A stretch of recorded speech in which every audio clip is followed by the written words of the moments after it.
Gary Gilmore.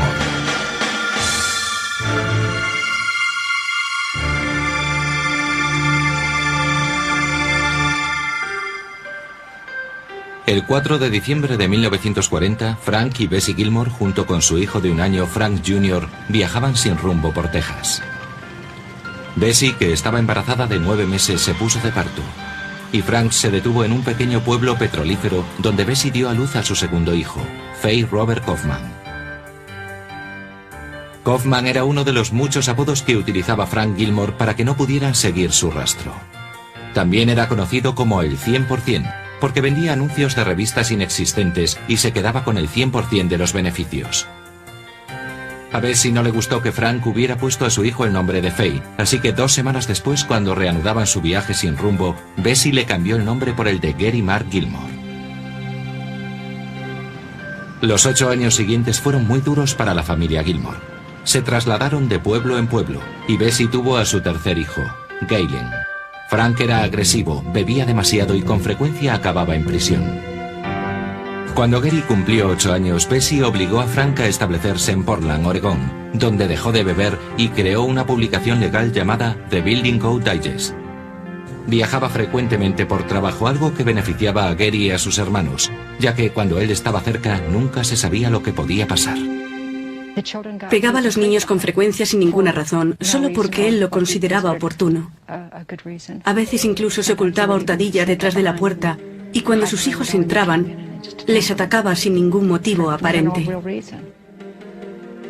Las agresiones de Frank iban desde azotes hasta fuertes palizas con la correa de afilar la navaja o con cinturones, y en ocasiones a puñetazos. Tampoco Bessie era inmune a la rabia desatada de Frank, quien a menudo la golpeaba delante de sus hijos. Pero sobre todo era Gary quien más sufría los maltratos de su padre. Había algo en Gary que me recordaba a mi padre. Supongo que las decepciones de su propio pasado. Y recuerdo su rabia contenida. Gary sufrió la ira de mi padre mucho más que ningún otro miembro de la familia. En 1951, cuando Gary tenía 11 años, tuvo un nuevo hermano, Michael. Pronto volvieron a mudarse de nuevo a Salt Lake City. Allí Gary entró en la pandilla de gamberros del barrio. Se aficionó al tabaco, al alcohol y a robar en tiendas. Tan solo 1 año después, la familia regresó a Portland y Gary comenzó a pasar mucho tiempo en el cercano Johnson Creek. A la edad de 12 años, Gary ya comenzaba a ser alcohólico y se escapaba de la escuela, donde era considerado como un delincuente que repudiaba toda autoridad. Las personas con las que yo trabajaba y que le conocieron, le consideraban un chico muy rebelde, que no aguantaba que nadie le ordenara, así que no lo hacían. No le obligaban a hacer los deberes ni a nada, simplemente le dejaban que se sentara en su pupitre y que hiciera lo que quisiera, y a eso se dedicaba. Gary disfrutaba llamando la atención como chico rebelde. Le gustaba impresionar a sus amigos con sus fanfarronadas. Una de sus favoritas era quedarse de pie en medio del puente del ferrocarril mientras se aproximaba el tren. Justo un momento antes de que el tren le alcanzara, corría hasta el final del puente y saltaba poniéndose a salvo. A la edad de 14 años abandonó el 9º curso en el Instituto Franklin y se marchó haciendo autostop a Texas con el permiso de sus padres, quienes pensaron que un viaje le vendría bien para desfogarse. Gary se quedó en Texas solo unas semanas. Participó en una partida ilegal de póker y gastó sus ganancias en servicios sexuales, alcohol y drogas. Volvió a Portland, donde empezó a dedicarse al robo de coches. En mayo de 1955 fue detenido. Su padre contrató a un abogado y acudió en ayuda de su hijo. Gary salió de la cárcel con una amonestación del juez. Esa conducta paterna se repetiría cada vez que Gary se metiera en un lío. Es cierto que mi padre hizo todo lo que pudo por mantener a Gary fuera de la cárcel. Me pregunto si en parte se debía a que mi padre no podía evitar sentir lo que le había hecho a su hijo. Y en parte quizás porque a su manera mi padre también quería a Gary y quería protegerlo. Daba igual lo que hiciera. Si robaba algo, él iba al juzgado y decía, mi hijo no ha sido. Y como no podían probar que lo había hecho, normalmente salía sin mayores complicaciones. Si de algo le sirvió a Gary la ayuda de su padre fue para aprender a manipular el sistema judicial, pero no para alejarse de los problemas. 2 semanas más tarde fue detenido de nuevo por robar un Chevy de 1948, y en esa ocasión su padre no pudo hacer nada. Gary fue recluido en el reformatorio para chicos McLaren en Woodburn, Oregón, donde pasó 15 meses, la mayor parte del tiempo en un módulo de máxima seguridad. Uno de los castigos más comunes era encerrarles desnudos, a veces en pleno invierno, en una celda del ático que tenía las ventanas rotas, donde permanecían 2 o 3 días. Muchos de los chicos que pasaban por esa circunstancia se marcaban con trozos de cristal, se hacían pequeños tatuajes en las manos para presumir luego. Gary salió del McLaren en enero de 1956. Pasó los 2 años siguientes entrando y saliendo de la cárcel. Recordando esa etapa de su vida, Gary llegó a 2 conclusiones: que no tenía la suficiente decisión para ser un ladrón de éxito y que había renunciado a preocuparse por las cosas y estaba completamente a la deriva. En 1958 fue detenido por violación de menores. Su padre intervino para retirar los cargos, pero Gary fue condenado a 1 año acusado del robo de un coche y fue enviado a la institución correccional del estado de Oregón, en Salem. A mediados de 1960, una chica a la que había violado dio a luz. Los padres de Gary le mintieron diciéndole que el niño había muerto. Él nunca sabría la verdad. Pero ese no fue el único secreto que sus padres le ocultaron. Estaba en prisión cuando surgió un problema con su partida de nacimiento. Los funcionarios de la cárcel solo encontraron datos de Faye Robert Kaufman, y ni Frank ni Bessie se preocuparon por explicarle el motivo. Así que Gary comenzó a dudar de que Frank fuera su auténtico padre. Se preguntaba cuáles eran sus verdaderos orígenes. Creo que no saber de dónde venía era algo que le atormentaba, aunque tampoco sabía a dónde iba, evidentemente. Se le imputaron 23 faltas disciplinarias y ampliaron su condena por mala conducta. En el otoño de 1961, Gary salió de prisión y se fue a vivir con sus padres a las afueras de Portland. Pero no permanecería mucho tiempo en casa. Solo tardaría unos meses en volver a la cárcel. En esta ocasión fue por llevar alcohol en el coche y por conducir sin carné. Mientras cumplía condena en la cárcel de Rocky Wood, su padre murió de cáncer y Gary enloqueció. Destrozó la celda y se cortó las muñecas con una bombilla rota. Fue enviado al módulo de aislamiento con la prohibición de asistir al funeral. La farsa de su intento de suicidio fue una de las muchas que tramaría a lo largo de su estancia en la cárcel. Yo siempre he pensado que no eran intentos sinceros de suicidio. En las ocasiones en las que se cortó las muñecas, no se hizo cortes lo suficientemente profundos como para poner su vida en peligro. Cuando salió de la cárcel a los 21 años, Gary Gilmore se había convertido en un criminal más despiadado, pero no necesariamente más listo. Pronto sería detenido junto a un amigo por robarle $11 a un hombre usando una tubería de plomo para intimidarle. Ahora Gary podía añadir el asalto a su ya variado expediente delictivo. Los fiscales le consideraron un reincidente que no tenía intención de rehabilitarse. Argumentaron que era un peligro para la sociedad y el juez coincidió con ellos. En marzo de 1964, Gary fue condenado a pasar 15 años en la penitenciaría del estado de Oregón. Una dura condena que año tras año iría llenando a Gary de rabia, rabia contra el mundo y contra sí mismo. Rabia suficiente como para convertirle en un asesino. Gary Gilmore tenía 24 años cuando ingresó en la penitenciaría del estado de Oregón en 1964. Era violento, propenso al suicidio y más indisciplinado que nunca. Era la pesadilla de los guardias. Era como un mal sueño para el personal de la prisión.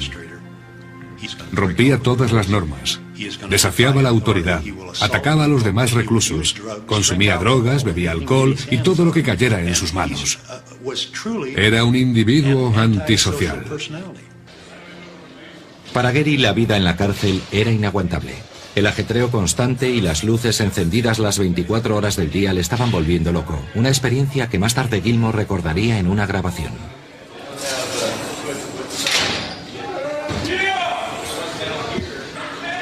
It's noisy. You're subjected to all kind of shit you don't want to hear and be a part of, and ringing bells, hollering, get up, or we'll come in and take your bedding and all that shit. Él decía que era como caminar sobre un cable por encima del infierno, mirando hacia abajo y manteniendo el equilibrio lo mejor posible. En una ocasión, en una de sus cartas, me dijo que la única emoción que te puedes permitir cuando estás en la cárcel es la rabia.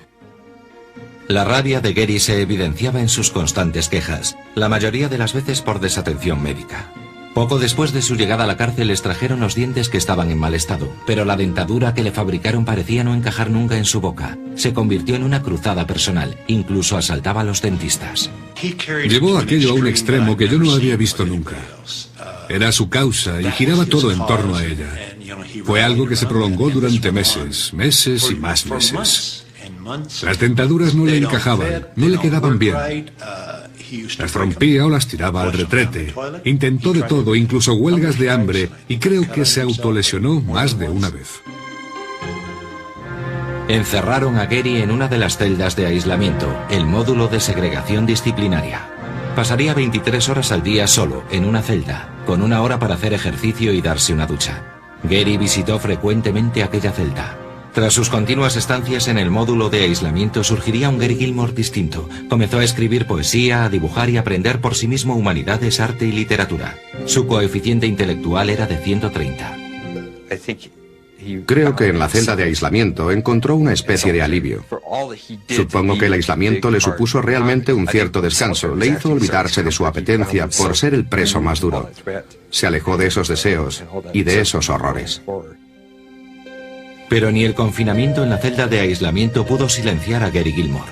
Continuó con su lucha por nuevas dentaduras, llegando incluso a convencer a un grupo de internos para acordar un pacto suicida en señal de protesta. Todos se cortaron las venas al mismo tiempo. Algunos estuvieron al borde de la muerte, Gary solo se arañó. La prisión ya le había hecho sufrir bastante a Gary Gilmore.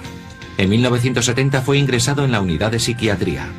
Se tomó la decisión de administrarle un medicamento sedante llamado Prolixin, una droga que con frecuencia tiene unos efectos secundarios desproporcionados. Nos encontramos con una persona tambaleante, balbuciente, aturdida, babeante. Fue una pesadilla. Desde el punto de vista de Bessie, creo que fue algo más que una pesadilla.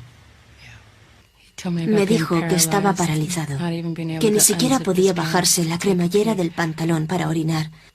Era incapaz de moverse. Por insistencia de su madre, finalmente le retiraron a Gary el tratamiento con Prolixin. Pero aunque había anulado una causa de sufrimiento, pronto aparecería otra en su lugar. En 1971, Galen, el hermano pequeño de Gary, murió durante una intervención quirúrgica a la edad de 27 años. Pero por una vez, en lugar de reaccionar violentamente, Gary se refugió en su faceta artística, trabajando en el taller de arte de la prisión y llegando incluso a ganar varios concursos.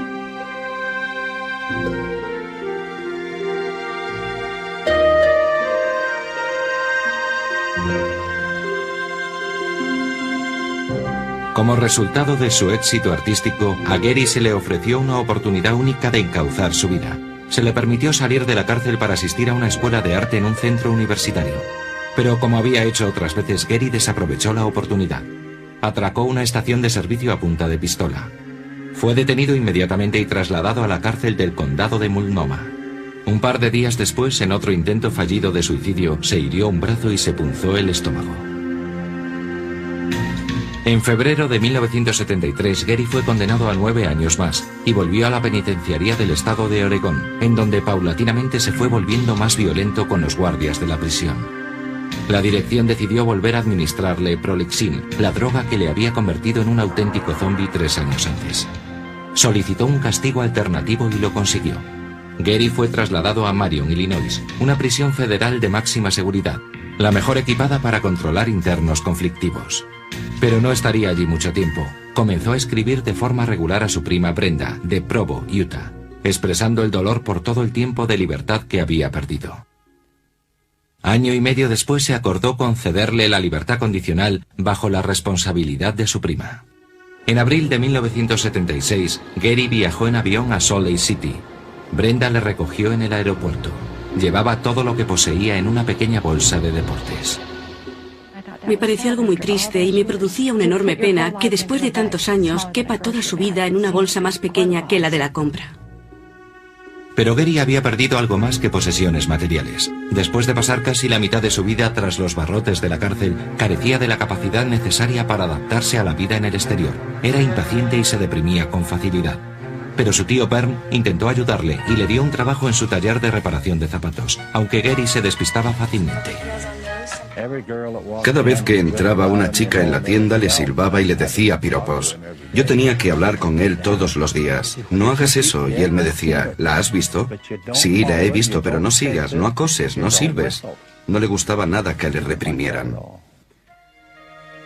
No tardó mucho en conocer a una chica que le resultó irresistible, Nicole Barrett, una joven de 19 años y con 2 hijos que se había casado y divorciado 3 veces. La atracción fue mutua, inmediata e irresistible. En una semana Gary se había mudado a la casa de Nicole en Spanish Fork, un pequeño pueblo cerca de Provo. Gary se sentía como un adolescente disfrutando de su primer amor. Al principio nos divertíamos mucho. Y hasta las cosas más pequeñas tenían significado. Era como una persona que acababa de nacer. Todo le parecía nuevo. Todo era una nueva experiencia. Era divertido. Gary y Nicole bebían mucho y fumaban marihuana.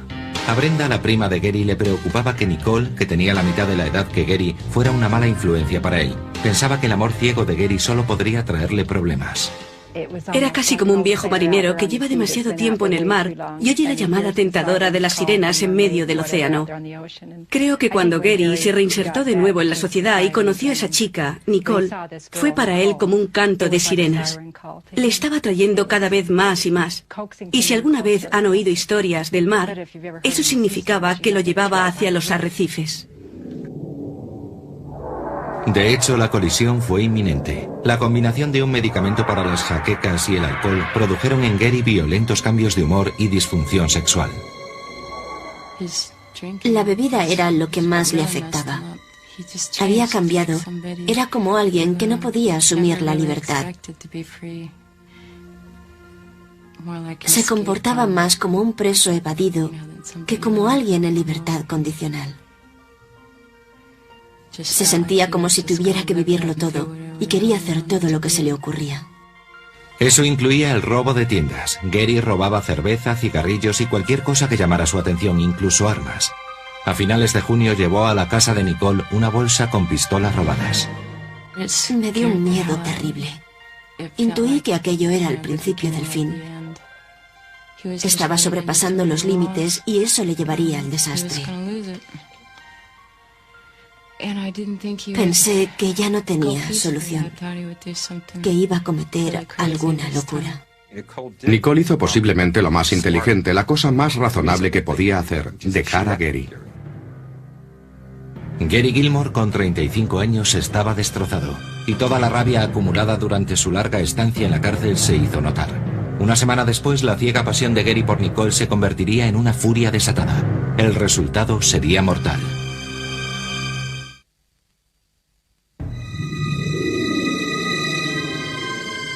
Tras 2 meses de apasionada pero tormentosa relación con Gary Gilmore, Nicole Barrett le abandonó. Fue un hecho para el que Gary no podía estar preparado. Se pasó una semana buscándola sin resultados y se fue desquiciando cada vez más. La quería de verdad, la necesitaba y quería tenerla junto a él. Creo que posiblemente era la última pérdida que su corazón podía soportar. En la tarde del 19 de julio de 1976, Gary circulaba en camión por un barrio cercano a una estación de servicio de Orem, Utah, justo a las afueras de Provo. Aparcó y se dirigió andando a la gasolinera. Parecía desierta, excepto por la presencia de Max Jensen, un mormón de 24 años, estudiante de Derecho y padre de una niña. Gary llevaba una de las armas que había robado, una automática del calibre 22. Se acercó a Jensen y le forzó a que le entregara todo el dinero que llevaba encima. Luego llevó a Jensen al pequeño servicio de la gasolinera, le apuntó con la pistola a la cabeza y le hizo ponerse de rodillas. Después, según el propio Gary, apretó el gatillo diciendo, «Esta va por mí». Luego lo apretó por segunda vez y dijo, «Y esta por Nicole». Dejó un fajo de billetes sobre la mesa de la oficina del establecimiento. La noche siguiente, Gary llevó el camión a un taller de reparaciones de Provo y se dirigió andando al motel City Center. Creo que, en cierto modo, él siempre quiso vengarse del mundo. Y creo que no tenía muy claro con qué o con quién se cebaría. Esa noche sería con Ben Bushnell, un mormón de 25 años con una esposa embarazada y un bebé. Gary entró en la oficina del hotel llevando el arma. Se acercó a Bushnell, le pidió el dinero de la caja y luego le pegó un tiro en la cabeza. Gary salió corriendo y se ocultó tras unos arbustos para cargar la pistola. Esta se le disparó y la bala le atravesó una mano. Aturdido fue hasta la casa de un amigo y llamó a su prima Brenda pidiéndole que le llevara vendas y analgésicos, pero en lugar de ello, Brenda llamó a la policía. Yo no sabía lo que Gary iba a hacer. Había matado a una persona el lunes, a otra el martes, y estábamos a miércoles. Era preciso detenerle. Gary fue detenido y trasladado a un hospital para que le curaran la mano. Esa misma noche, el teniente Gerald Nielsen interrogó a Gary grabando en una cinta parte de la conversación. Gary negó cualquier implicación en los asesinatos y le pidió a Nielsen que comprobara su coartada.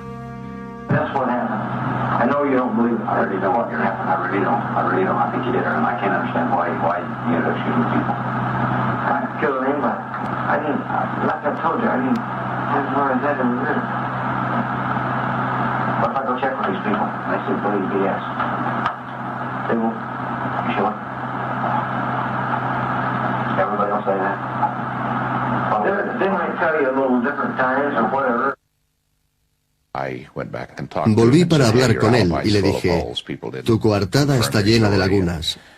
La gente no confirma tu historia. Luego admitió que había matado a esos hombres y me dijo que no sabía por qué lo había hecho. Pero sí lo sabía. Lo sabía perfectamente. Algo dentro de él se había roto debido a su estupidez, a su alcoholismo o a lo que fuera. Parecía un perro que ha sido apaleado y que regresa porque quiere que le vuelvan a golpear. Por alguna razón en la mente de Gary se había disipado la niebla. Por primera vez en su vida fue consciente de las consecuencias de sus actos. Me dijo, he leído las notas necrológicas y eran personas jóvenes, religiosas y con una familia joven. Me siento muy mal, debería morir por esto. Le pregunté, ¿quieres morir? Y él me preguntó a su vez, ¿usted quiere morir? Contesté, no, no tengo ningún interés. Y él me dijo, yo tampoco, pero debo morir por esto, me da miedo volver a hacerlo. El estado de Utah estaba de acuerdo con él. En octubre de 1976, Gary fue juzgado por el asesinato de Ben Bushnell en el motel City Center. Al jurado le llevó poco más de una hora acusarle de asesinato en primer grado. Fue condenado a la pena de muerte. El juez fijó el 15 de noviembre de 1976 como la fecha de la ejecución. Gary Gilmore solo tenía que tomar una decisión más. Prefería morir fusilado o en la horca. Gary dijo que prefería morir fusilado porque pensaba que la horca podía fallar. Sus dos abogados intentaron recurrir la sentencia, pero Gary los despidió inmediatamente renunciando a sus derechos. La otra opción era pasarse el resto de su vida en la cárcel, y eso le resultaba casi insoportable. Había saboreado la sensación de libertad durante un cierto tiempo y no podía volver a prisión. Era consciente de eso. Así comenzaría una lucha entre un sistema judicial remiso a cumplir la condena que le había impuesto y un asesino ansioso por aceptarla. Justo 3 meses antes de la sentencia de Gary, el Tribunal Supremo de Estados Unidos había dictado unas nuevas directrices para eliminar la pena capital. Gary Gilmore iba a ser el primero en beneficiarse de esas nuevas directrices, o si conseguía lo que quería, la primera persona ejecutada en Estados Unidos después de 10 años. Durante los meses siguientes su historia sería conocida en todo el mundo, ya que desafiaba al sistema judicial deseando cumplir su propia sentencia de muerte. La condena a muerte de Gary Gilmore en 1976 se convirtió para los medios en el acontecimiento del año. No solo resultaba increíble que alguien aceptara la condena y expresara su deseo de cumplirla, sino que en Estados Unidos no se había ejecutado a nadie desde hacía 10 años. De pronto, cada periódico y cada revista importante que caía en mis manos tenía la foto de mi hermano en la portada. Los peores aspectos de nuestra vida privada eran ahora noticias sensacionalistas que daban la vuelta al mundo. Pero por motivos de seguridad, los funcionarios de la prisión del estado de Utah, en cuyo corredor de la muerte se encontraba Gary, negaron a la prensa su acceso al reo. El caso se había convertido en una especie de circo mediático. Un canal de televisión intentó aterrizar con un helicóptero en el patio de la prisión para tomar imágenes de las celdas a través de algunas ventanas. Acudimos a la agencia del gobierno federal, la FAA, para conseguir que se restringieran los vuelos sobre la penitenciaría. La prisión recibió infinidad de cartas dirigidas a Gary. Unas provenían de grupos en favor del derecho a la vida ofreciéndose en su ayuda. Otras eran de admiradores que le mostraban su apoyo. Gary se convirtió en un sex symbol. Había chicas de entre 14 y 18 años que le enviaban cartas, incluso desde Hawái, y él disfrutaba mucho leyéndolas. Ellas le hacían todo tipo de proposiciones. Eran muy atrevidas. I've probably got 7,000 or 8,000 letters all over the world. 2 girls from Honolulu wrote to me, they're 14. I'm flattered by all this shit. But if they knew me, they wouldn't love me. They're in love with a motherfucker that's got his name in the paper every day. Nicole también contribuía con sus cartas. Ella y Gary se intercambiaban 3 al día. Sus cartas expresaban mucho cariño. Me mandaba muestras de afecto, ponía te quiero ocupando una hoja entera y hacía pequeños dibujos. Por supuesto, también había muchas referencias al sexo, lo que le gustaría hacer, lo que echaba de menos, bueno, las típicas cosas de hombres. El 15 de noviembre, fecha prevista para la ejecución de Gary, pasó, y él siguió con vida después de que el gobernador pidió a la Comisión de Indultos de Utah la revisión del caso. Gary, sin embargo, estaba preparado para morir. Estaba listo, pero no iba a hacerlo solo. Era natural pensar que si moríamos los dos, entonces ni la distancia, ni los muros de la prisión, ni nada podría separarnos. Él no tuvo siquiera que preguntármelo. No sé por qué. En aquella época de mi vida, yo estaba muy enamorada de él. Me pregunto si alguna vez 2 personas se han necesitado tanto la una a la otra como nosotros. Esa tarde, Nicole fue a la cárcel a visitar a Gary. Llevaba 35 pastillas para dormir en un preservativo que se había introducido en la vagina. En su casa había otras 35 pastillas para ella. Ella y Gary habían acordado tomárselas al mismo tiempo.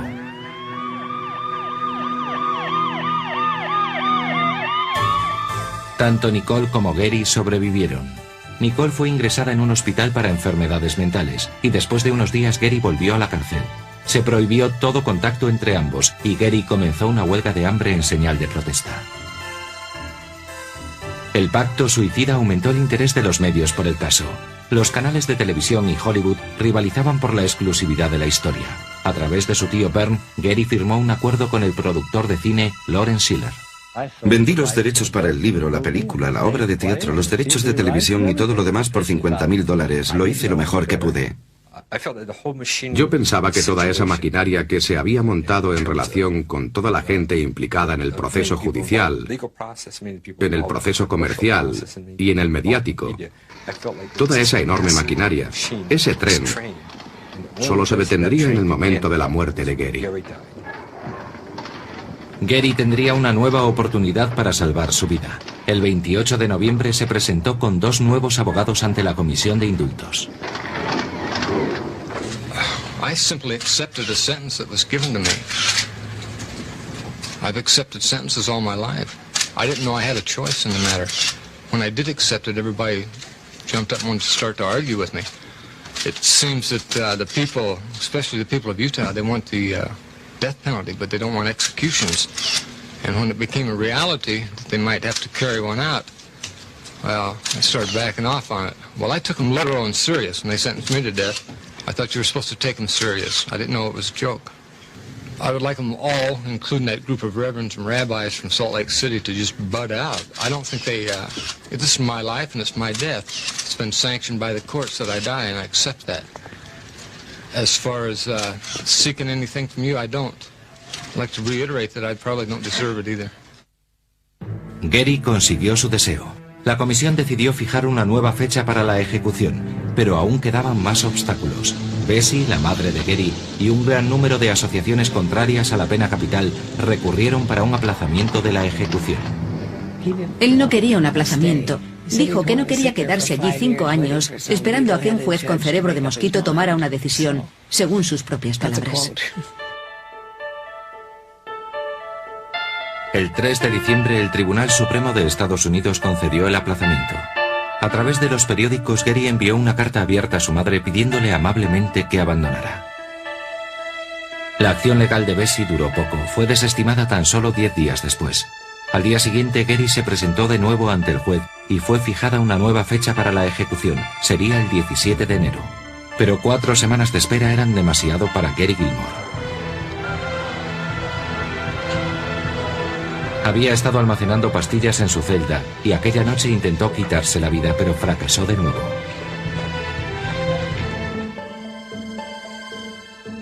Michael, el hermano de Gary, seguía pensando en apurar todos los recursos legales. Viajó a Utah y visitó a su hermano en la cárcel. Cuando se marchaba, Gary le dio una camiseta con una foto suya impresa y las palabras Gilmore, deseo de morir. My little brother Michael come to see me. He said, Gary, I'm just frightened of you. I didn't know you. He said, now I met you, I like you. Yeah. I like him too. I love him. We had to talk on telephones, looking at each other through little teeny glass windows through a steel wall. He wanted to shake hands with me when we left. They told him, okay, if you'll go through a skin shake. I give him a kiss right on the cheek. Michael abandonó la prisión con la decisión de no solicitar un aplazamiento de la ejecución. Llegué a la conclusión de que él quería morir, que pensaba que la vida que había llevado había sido un infierno y que la que iba a llevar seguiría siendo igual. Decidí que lo único que podía hacer yo era dejarle en paz para que encontrara algún tipo de perdón, quedarme al margen y que las cosas siguieran su curso. En cuestión de días, el estado de Utah iba a terminar el trabajo que Gary Gilmore había sido incapaz de hacer por sí mismo. A las 6 de la tarde del 16 de enero de 1977, más de 300 medios de prensa que acudían a cubrir la ejecución de Gary Gilmore fueron retenidos en un aparcamiento de la cárcel, donde deberían permanecer hasta después de la muerte del reo a la mañana siguiente.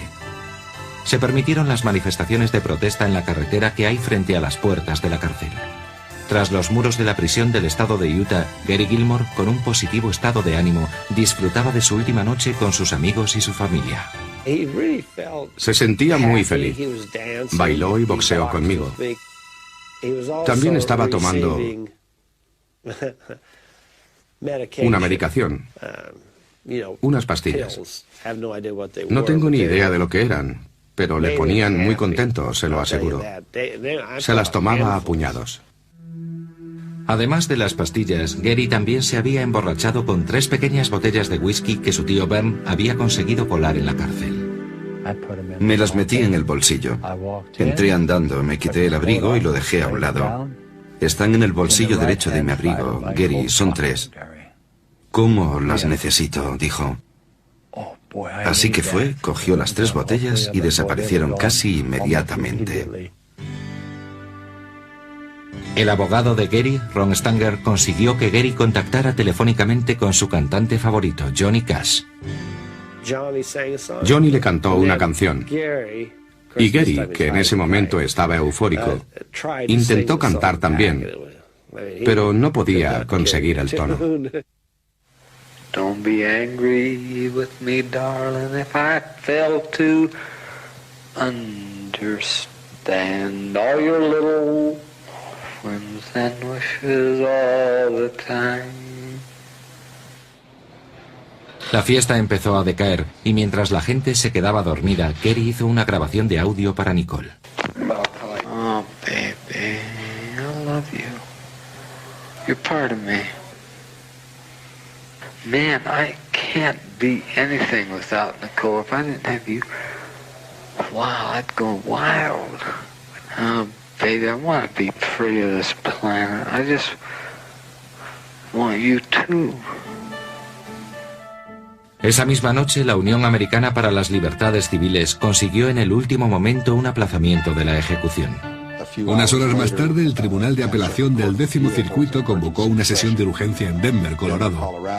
Desestimar este aplazamiento permite que la ejecución siga adelante. Luego, por la mañana temprano, tendremos que sacar al juez de la cama para que pueda dictaminar una nueva sentencia. Así que fue una tarde frenética debido al caso Gilmore, porque incluso durante las últimas 12 o 14 horas volvimos a entrar y salir en 2 ocasiones.